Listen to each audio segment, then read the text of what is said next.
ওয়াকফ আইন চালু হয়ে গেছে। মসজিদ, দরগা, খানকা, কবরস্থান সমস্ত কিছু 5ই ডিসেম্বরের মধ্যে আপনাকে উম্মিদ পোর্টালে আপনাকে রেজিস্টার বা নথিভুক্ত করতে হবে। আপনি বলতে পারেন কে বলেছিল ওয়াকফ আইন মানি না, কে বলেছে এই করে দিব। আপনাকে বলে দিই, এই এলাকার মানুষ না, আপনার বাপ কিছু আটকাতে পেরেছে আজ অব্দি? আপনার বাপও কিছু আটকাতে পারেনি, আপনার দাদাও পারেনি, মরে গেছে।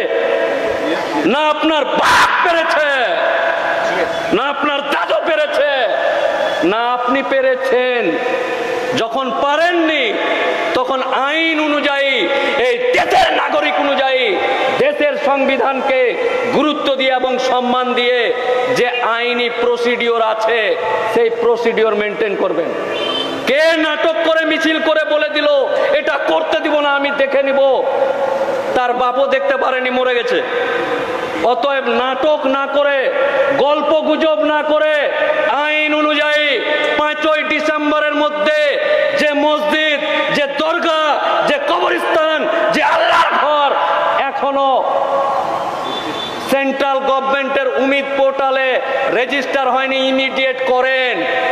এই এলাকার মাস্টারমশাই, এই এলাকার ডাক্তার বাবু, এই এলাকার শিক্ষিত যুবক, এই এলাকার পয়সাওয়ালা মানুষ, এই এলাকার মেধাবী ছাত্র ছাত্রী, তাদের প্রতি আমার বক্তব্য, আমার মঞ্চের সামনে থাকা দিন আনা দিন খাওয়া এই মানুষগুলোর কাছে আমার আবেদন নেই। তারা নিজের সংসার চালাতে গিয়ে মাথার ঘাম পায়ে ফেলে 300 টাকা ইনকাম করবে কি দিয়ে, এটা নিয়েই ব্যস্ত।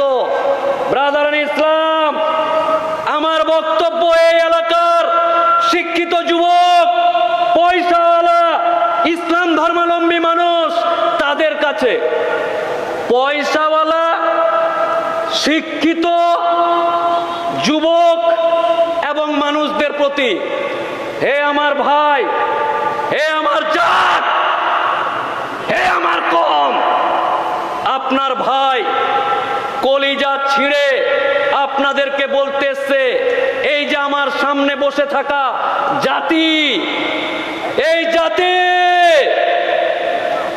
উম্মতে মুহাম্মাদে বর্তমান দিনে বড্ড বিপদে আছে।